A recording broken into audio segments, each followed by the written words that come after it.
Today we are going to resurrect the golf cart project.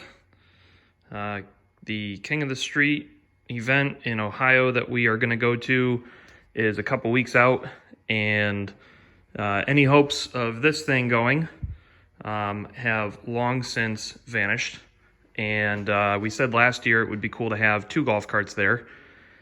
And so now I'm going to focus my attention on this thing, which I have not worked on since probably June, or whenever I got the Kubota motor. And it's a shit show, and it's really messy, and it's not good. So I'm going to start by pulling the mower out and kind of trying to clean and organize this whole area. And then what's going to have to happen is we're going to have to strip the golf cart down to a frame pretty much. We can probably leave the front alone a little bit.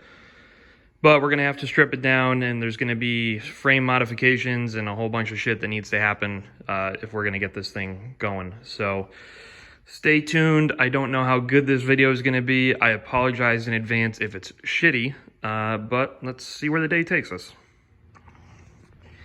Well, nice thing with this is it doesn't take a whole lot of work to make a whole lot of progress.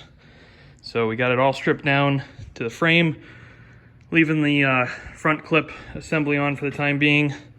Really only about a half hour work to get it down to this point.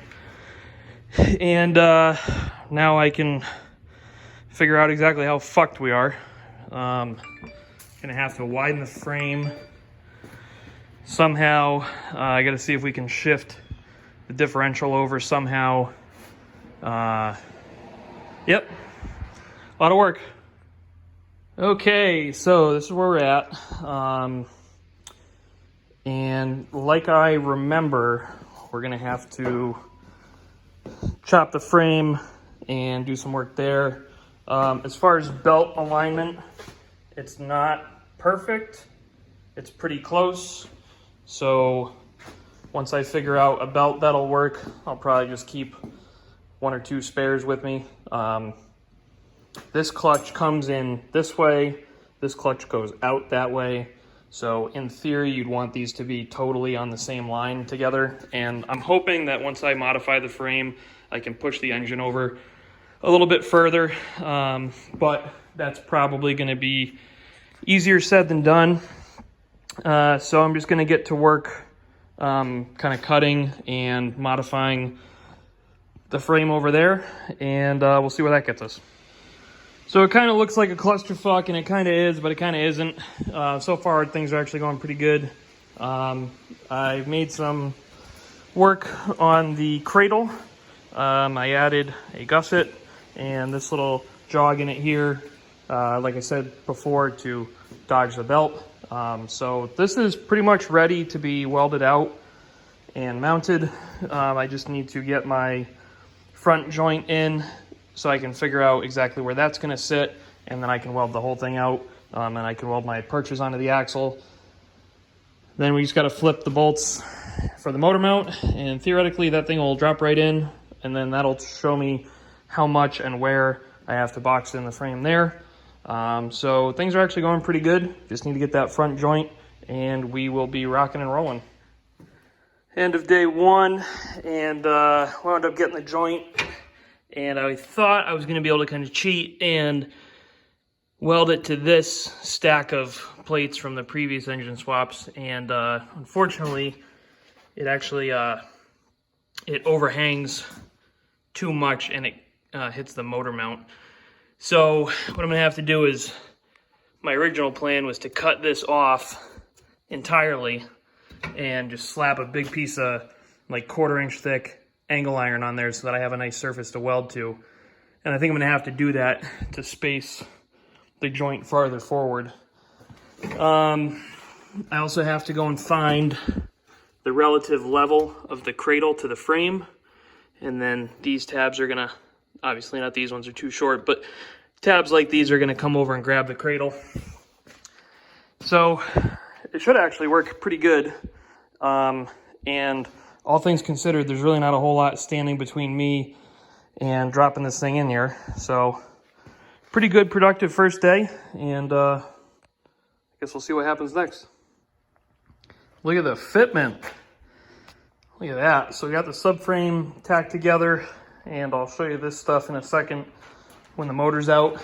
But look at that. Got good belt alignment, like way better than I thought.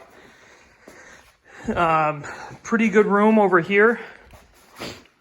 This bracket is probably going to go. I guess we'll put it all together first and see how much the suspension articulates. But yeah, it actually fits really good. I don't know if I talked about this in a previous clip, but the turbo is going to be later. It's probably going to be relocated over here somewhere. But we'll cross that bridge when we come to it. So I'm going to pull the motor out now and mark where the subframe sits on the axle and start welding this thing out. So before I get to welding, here's just a quick overview of what this is. This is a big piece of angle iron. It's like quarter wall, 4-inch cut down. This is just sheet metal on top. I don't know, it's probably like 20 gauge, so it's really, that's mostly for ha-has, but it's gonna get welded in solid on the sides just to give this thing a good base to hold on to. And then that's our fancy pants joint. And these I cut short, and then it turned out that a piece of 1.5 inch square tube was like the perfect size spacer. Nice heavy stuff. So that's that. We might be able to lose this or at least raise it up. So that would be kind of cool. We won't know that until the belt's in, just to gain some ground clearance. But anyway, I got to pop this thing out, get to welding it, and then we can mount the motor once and for all and take it from there. Well, after a long day and a sore back, we got the motor sitting on its own weight. I think this carriage, whatever we're going to call it, cradle thing, I think this is the best one yet. I did shorten the drop on this to nothing. I'm pretty confident, especially raising the motor up a little bit, that the belt's really not going to rub it too bad. And if it does, I think if anything, it'll act more like a brake. If it becomes a problem, we'll cross that bridge when we come to it. But it's mounted. The only thing I forgot to do when the motor was out, and it's only loose now, so it's not a big deal, is I have to lengthen the chunk that I'm taking out of there.